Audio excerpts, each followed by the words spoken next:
Sorry, Paul, I didn't realise you'd already seen that. These are bankrupt and crisis-ridden states who are incapable of acting on these questions. They cannot act on this question in the way that is necessary because their system is bankrupt. In 2008, you had the crash. That was the end of it. The end of the discussion about Kyoto and all the rest of it. So really, when it's really the survival of capitalism is the extent of their vision, and that is the problem that we have. And so, as we've said, we need to develop this and share this completely alternative and different ideological vision. I think the hopefulness is there. The young people of the world are beginning to rise up, and we have to make the connection with them because, I mean, they're very clear that we can't go on as we have been going.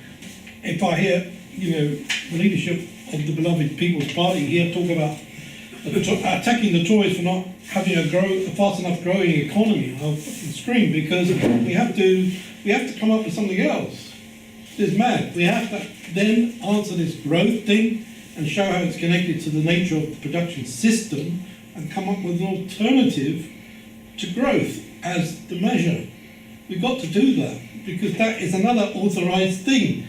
We must grow the economy. We must grow the economy. Why? Because we must grow the economy. And so, as you know, since 2008, they have not been able to recover economic growth that preceded the crash. As a result, the exploitation and the intensification of both people, as part of nature, and resources has become more intense. So even though the world economy is not growing as it was before, the CO2 continues to grow because the exploitation is more intense in order to try and get this profit back to where it was.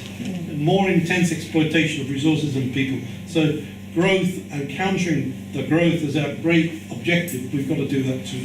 The best thing that you can do for the environment is to eat local food seasonally. And there were people who were arguing that it's actually better to eat, I'm sorry, anybody who's sort of, animal rights, I understand that, but if it's to do with the environment, it's better to eat a lamb chop from up the road than something sort of carted, vegetables carted halfway across the planet. But the other thing which I haven't realised is there are lots of countries where the local population depend on those foods and they can hardly afford to buy them now because they're all being exported. Ecuador, which was the first country in the world that legislated the rights of nature, which is a revolutionary thing to do, and yet they also have had to give up their project of not allowing mineral exploration. They've had to give that up because of this global pressure for corporate pressure. So I think there's really important lessons to be learned from that. There's our dirt, there's our seedling, fertilizer.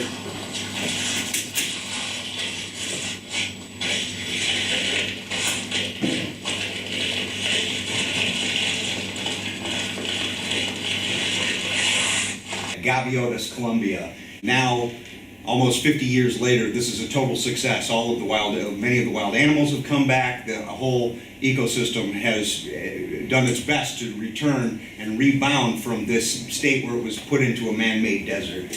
Growing food, planting flowers, connecting with spaces because it's a different sensibility to the shop. The shopping culture.